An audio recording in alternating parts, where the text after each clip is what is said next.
ټانګه د نوي دور زړه سورلي. ټانګې ته د باچایانو سورلي هم ویل کېږي. اوس د دې تاریخي، روایتي او فولکلوري سورلۍ ارزښت ښایي په کمېدو دی. یو وخت و چې د پښتونخوا د ښارونو ترڅنګ په کلو او بانډو کې به هم ټانګې چلېدې، خو د نن په مشیني دور کې رکشو او چینچیانو د ټانګو ځای نیولی دی. خو د وخت خبرې به در شي، دور رو رو ختمېږي چې دا ګاډي پکې رووته. اوس هم هغه شوقونه شته، خو لکه هغسې کارونه نشته چې هغه ووایې او هغه څونه مینه محبت او هغه څونه د اسپو خوند و د ټانګو خوند و هغه خوند یې نشته. مخکې هم پرې مزدوري هم کوله او شوق پرې برابر و. بل خوا یو شمېر خلک بیا وایي د ټانګې سورلي نه یوازې ارزانه بلکې خوندوره هم ده.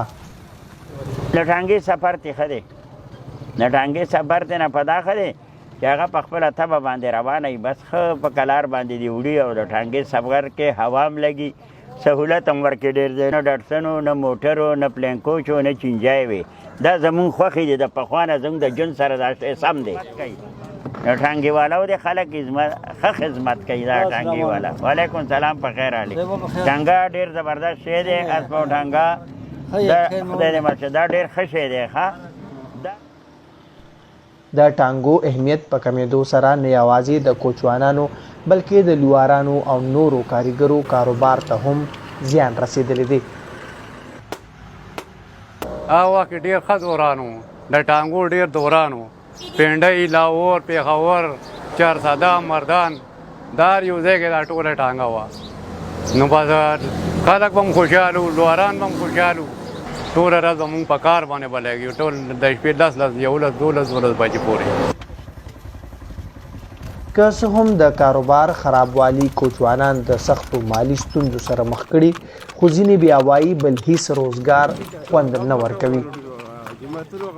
زمونږ خوښي والله کم تېړه کېږي، مونږ ته ښه ګاډۍ ودروه. خدای راستي ځاني مې موټرو کوچوان له دغه له ډېره ورله مې ورکړی و او په خدای راستي چې وسپه به مې چلوله. بل را سره کور ولاړو، خدای چې خالي به مې پیس په لګیا پکې وروړه. خدای که مې دې ځای نه تر دې پې پیرم کړې ده او دغه چکه خوښ دي. بس